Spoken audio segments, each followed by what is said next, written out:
Go ahead. Another 1 hour yan. Yung tungkol sa pangungumpisal sa pari. Oh, yung pag sa pare na naman. Go ahead. Balikan ko lang yung tanong nung isa kanina. Saan ba dapat mangumpisal, sa pari ba o sa Panginoong Diyos? Okay. Sa panahon na si Kristo ay umakyat na sa langit, mayroon siyang iniwan na utos sa kanyang mga alagad.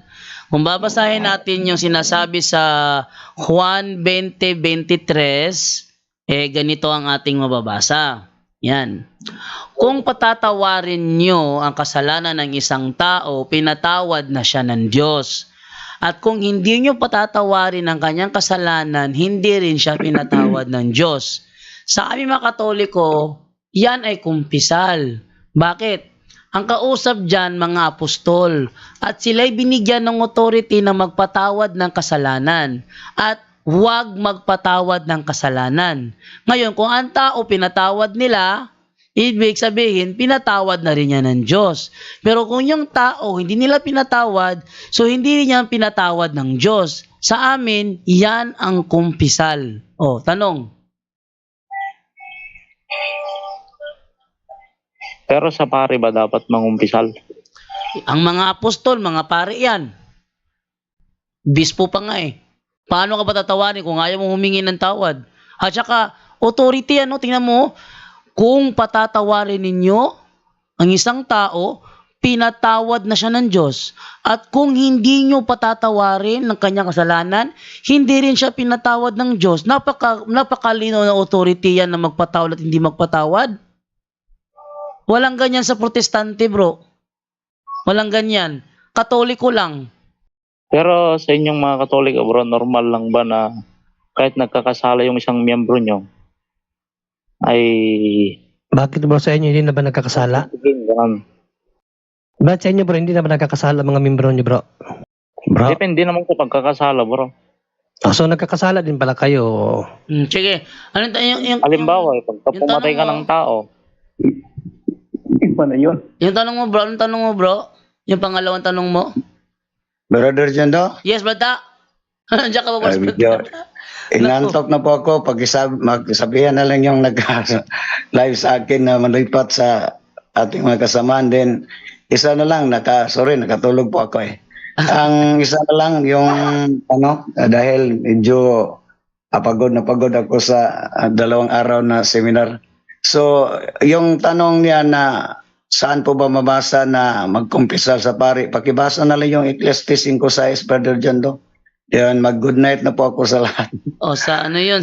Ecclesiastes 5:6 sa Good News Bible, mabasa yun. O, sa Bisaya yun. Sa Bisaya. Sa Bisaya lang yun. Walas Mabasa sa English, Brother Jando, na mayroon akong English dito. Sige, English. Ecclesiastes 5:6 sa English. Kahit na, Brother Jando, kahit ba sa Marcos 5:1, may mga taga-Judea, taga-Samaria, nga na lumapit kang John the Baptist at nagkanpis sila kang John the Baptist. Yun. Marcos 1:5, 5:1. Pero yung Ecclesiastes mo na 5:6. Ito. Sabi to sa Ecclesiastes 5:6 ganito. Don't let your own words lead you into sin, so that you have to tell God's priest. You have to tell God's priest that you didn't mean it. Why make God... May today's English version po kayo diha. Ayan, ito binabasa ko. Ang sa akin kay Canpis ang mabasa. Ayun. Dito, you have to tell God's priest that you didn't mean it. Why make God angry with you? Why let him destroy what you have worked for? So, bro. So, ang Marcos, Brother Jando, Brother Jando. Marcos 5:1 sa Tagalog, bro. Today's English version. Canpis din ang mabasa natin. 5:1? 5:1. Wala man, Bro, bro. nasa Pilipino tayo, sa Tagalog mo basahin. Sige, sa Pilipino na lang bro Jando. Pakibasa bro Jando ang Leviticus 5 sa 5 hanggang 6 sa ang Biblia version. Tagalog. Para maunawaan mo bro, bakit sa pari magkukumpisal. Levitico, ano yun? Leviticus 5:5 tapos Leviticus 7:7. Ang Biblia. 5:5 hanggang 6. Okay. Yan ating unahin. Kung bakit pare, no? Kasi dyan sa talata na yan, malinaw kung bakit pare. At mangyayari na pagka siya'y magiging makasalanan sa isa sa mga bagay na ito, ay kanyang isasaysay yaong kanyang ipinagkasala. Ano daw sabi bro Jando? Isasaysay ang kanyang mga pagkakasala saan? Patuloy. Isasaysay yaong kanyang ipinagkasala at dadalhin niya sa Panginoon ang handog niya dahil sa pagkakasala. Dahil sa kasalanan yung pinagkasalanan niya ay isang babae na kinuha sa kawan, isang kordero, isang kambing na pinakahandog dahil sa kasalanan at itutubos sa kanya ng saserdote tungkol sa kanyang kasalanan. Saserdote. So, itutubos ng saserdote. Ibig sabihin saserdote pare, 7-7. 7-7. Okay, 7-7 naman. Sabi naman, kung paano ang handog dahil sa kasalanan ay gayon ang handog dahil sa pagkakasala, ang dalawa ay may isang kautusan. Mapapasa sa saserdoteng tumutubos. Yan ang trabaho ng pare bro. Tagatubos ng ating kasalanan. Dahil sila po ang binigyan ng Diyos ng otoridad na magpapatawad sa ating kasalanan. Dahil ang Diyos sa atin, kung tayo direktang lalapit sa Diyos sa ating mga kasalanan bro, hindi tayo pakikinggan ng Diyos. No? Pakibasa bro dyan sa Isaiah 59:2. Isaiah 59:2. Ito naman ang sabi. Ang masasama ninyong gawa ang dahilan ng pagkawalay ninyo sa Diyos. Nagkasala kayo kaya hindi nyo siya makita at hindi niya kayo marinig. Yan, kaya walang saysay ang paghingi natin ng patawad sa Diyos sa ating makasalanan dahil hindi niya tayo marinig. Yan gagamitin mong talata sa unang 1:1 sa original Greek bro, walang Diyos. Basahin mo nga bro Jando ang unang 1:1 kasi yan, dyan siya kukuha eh. Sa unang Juan 1:10. 1:10, oo. Okay, unang Juan 1:10 ang sabi ganito. Kung sinasabi natin hindi tayo nagkasala, ginagawa nating sinungaling ang Diyos. 9 bro, 9. Okay. Subalit, kung ipinahayag natin ang ating mga kasalanan, patatawarin tayo ng Diyos sa mga ito. Yan. At lilinisin tayo sa lahat ng ating kasalanan sapagkat siya'y tapat at matuwid. Yan, no? Dapat daw doon sa Diyos. Yan ang ginagamit ng talata. Pero basahin mo sa English bro dyan, Dok, kung may nabanggit bang Diyos? Sa KJV. English, okay. Sabi sa English ganito. If we confess our sins, He is faithful and just to forgive us our sins and to cleanse us from all unrighteousness. Wala namang sinabi na lumapit ka sa Diyos eh. He is faithful kasi faithful naman ang Diyos sa kanyang mga salita. Pero saan niya ipapakita yung kanyang faithfulness? Doon sa mga pari. Oh, yun. Yung, Malino naman yung sa... Samuel. Yung Samuel bro? Ikalawang Samuel 12... Ano yun? 12-12?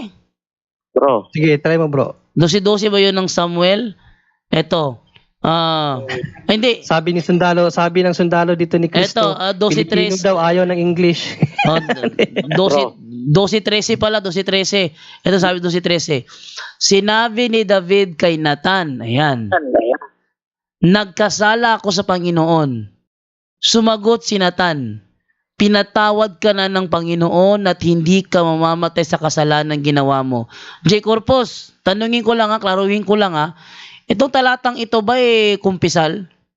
Bro. Itong talata sa ikalawang Samuel 12:13 na sinabi ni David kay Nathan, nagkasala ako sa Panginoon. Sumagot si Nathan, pinatawad ka na ng Panginoon at hindi ka mamamatay sa kasalanan ginawa mo. Itong linyang ito, kumpisal ba to? Hindi. Kumpisal. Thank you. Ayan, confirm na, biblical ng kumpisal. Tsaka malinaw sa Juan 20:21 bro Jando, balikan mo nga.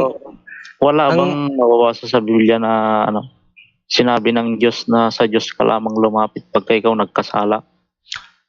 Lalapit ka naman talaga sa Diyos bro, pero sa pamamagitan ka ng mga pari. Sa pamamagitan ng pari, kaya nga 20:21 nga ng Juan bro Jando. Muling sinabi ni Jesus sa kanila, sumainyo ang kapayapaan. Kung paanong sinugo ako ng Ama, kayo ay isinusugo ko rin. Paano ba siya sinugo ng Ama? Marcos 5:2. Pagbaba ni Jesus sa bangka, sinalubong siya ng isang lalaking galing sa kuwebang libingan. Ang lalaking ito'y sinasaniban ng masamang espiritu? 3. 3. At doon na siya nakatira sa mga libingan, hindi siya may gapos na matagal kahit kadena pa ang gamitin nila. Ilang beses na siyang kinadinahan sa kamay at paa pero nalalagot niya ang mga ito. Wala nakakapigil sa kanya. 4, bro. Yun na nga, 4. nasa 5 na ako. Nasa Nagsisigaw 5. siya araw at gabi sa mga libingan at kaburulan. At Ay, hindi. 2.5 pala, Bro Jando, sorry. Marcos 2.5. 2:5. Baliktad yata. Oo. Nang makita ni Jesus ang kanilang pananampalataya, sinabi sa paralitiko, "Anak, pinatawad na ang iyong mga kasalanan." Isa yan sa pagparito ng ating Panginoong Kristo, kapatid, magpatawad ng kasalanan. Balikan mo yung 20-21, Bro Jando. Okay, 20:21. Si Kristo na parito, magpatawad ng kasalanan. Sumainyo ang kapayapaan. Kung paanong sinugo ako ng Ama, kayo ay isinusugo ko rin. Hindi ba yan malinaw, kapatid? Sinusugo niya rin ang kanyang mga apostol. 23, Bro Jando, paanong pagsugo? Kung patatawarin nyo ang kasalanan ng isang tao, pinatawad na siya ng Diyos. At kung hindi nyo patatawarin ang kanyang kasalanan, hindi rin siya pinatawad ng Diyos. Balik tayo sa diduguan, bro. Tapos ang dinuguan, ano na yun? Tapos dinuguan na sa kumpisal na tayo ngayon. Pero kanina, kinonfirm talaga niya, kumpisal talaga yun. Correct. Oo. Sabi na niya mismo. Kanina, kinonfirm niya, bro, na kumakain din siya ng steak na may dugo. Ngayon, kinonfirm naman niya na kumpisal din yung ginawa ni David. Oh. Meron So, pa yung magkatuloy talata. ka na, brother. Meron Ang pa sinasabi yung isang ko talata kanina, na huwag mong ilihim sa akin ang iyong ginawa. Asang talata yun? Sinasabi ko na, bro, meron kasi sa talata na yung dugo ibubuhos sa lupa at yung tatabunan, sabi. Sabi ko na, dinuguan, bro, eh. Ayun. Yung pinagbabatayan nyo mo ba na yan, bro, J. Corpus, yan ba'y kautusan ni Moises o hindi? Nasa Biblia yan, bro. Yun nga, yan ba'y kautusan ni Moises o hindi? Kautusan ng Diyos. Saan talata yan? Kasi sabi kasi doon sa Old Testament, kautusan ni Moises yon. Kaya kautusan ni Moises kasi utos yun ng Diyos na ipinabigay kay Moises para sa buong Israel. Kaya ang tawag doon, kautusan ni Moises. Kasi binigay ng Diyos kay Moises para sa buong Israel. Ang tawag doon, kautusan ni Moises. Tanong ko, yung pinagbabatayan mo ba kautusan ni Moises? Kung ano yung alam mo, bro, di yun. Kautusan ni Moises nga. Okay, Kaya ako confirm natin. nagtatanong, bro, kasi Dahil hindi ko alam. kinonfirm niya na yun ay kautusan ni Moises. Ayun ang ibig sabihin ng kautusan ni Moises. Tinan mo ha, para patunayan ko sa iyo na yan ang ibig sabihin ng kautusan ni Moises ha. Malakyas 4:4, ang sabi ganito. Ayan na, sabi ganito. Alalahanin ninyo ang mga itinuro ni Moises. Ayan, dito itinuro ni Moises ang mga tuntuning ibinigay ko sa kanya sa bundok ng Sinai upang sundin ng bansang Israel.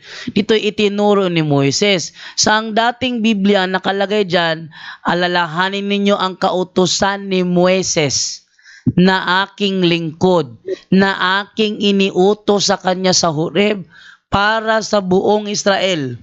Kaya kautusan ni Moises kasi Yung kautusan ni Moises, kautusan din yun ng Diyos. yun na nga, ang tawag doon kautusan ni Moises. Ano ang sinasabi sa Gawa 13:39? At ang lahat ng sumasampalataya sa kanya ay pinalalaya na sa lahat ng pagkakasala na mula sa mga ito ay hindi kayo kayang palayain ng kautusan ni Moises. Yung kautusan ni Moises, Jess, Bro Jando, basahin mo yung 3 Jess, Bro Jando. hindi pwede niyang labagin ng kautusan ng Diyos. 3 Gs? Galatia 3 Jess, Galatia 3 Jess. Galatia 3 Gs. Ito naman. Ang lahat ng nagtitiwala sa pagsunod sa kautusan ay nasa ilalim ng isang sumpa. Sapagkat nasusulat, sumpain ang hindi sumusunod sa lahat ng nakasulat sa aklat ng kautusan.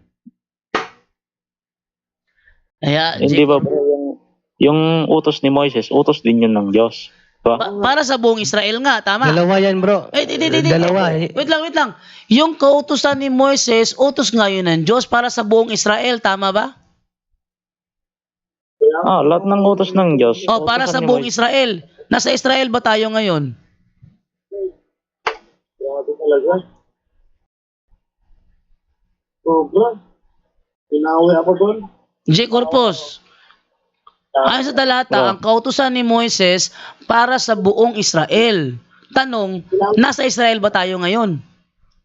Hindi lahat ng utos ni Moises kautusan ng Diyos. Sabi nga ni Panginoong Jesucristo, bro, kapatid, na hindi ganun nung una kasi nung una talaga 10 utos lang. Pero dahil sa katigasan ng ulo ng mga Israel, pinahintulutan ng Diyos ang utos ni Moises.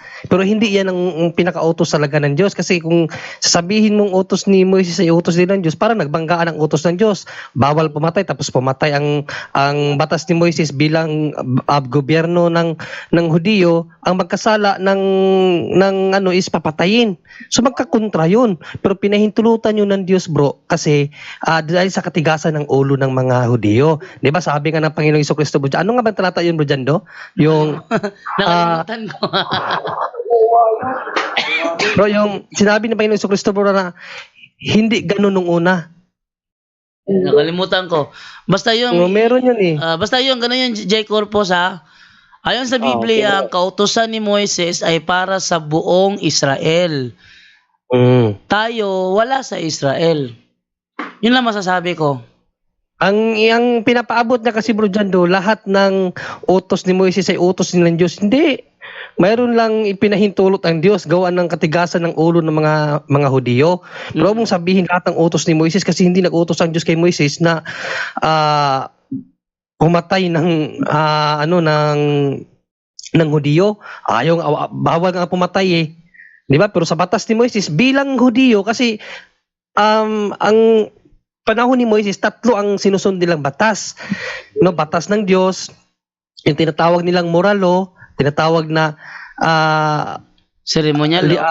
ceremonial law, at yung batas nila bilang gobyerno, umiiral na yan sa kanila. Kasi si Moises, leader siya ng Hudiyo, may batas siya na pinapasunod sa kanyang mga sinasakupan. Hindi yung batas ng Diyos. About yun sa kanilang batas bilang mga Hudiyo. Na sabi Okay nga na. ng Panginoong Jesucristo, hindi ganyan nung una. Pero ngayon, napapaloob na tayo sa utos ng Diyos. Napapaloob tayo ngayon sa utos ni Kristo. Utos tayo ni Kristo, eh. Ano ba? Sabi nga sa Basta Juan na Hebreo 1:1. Send sa Hebreo 1:1 para malaman niya.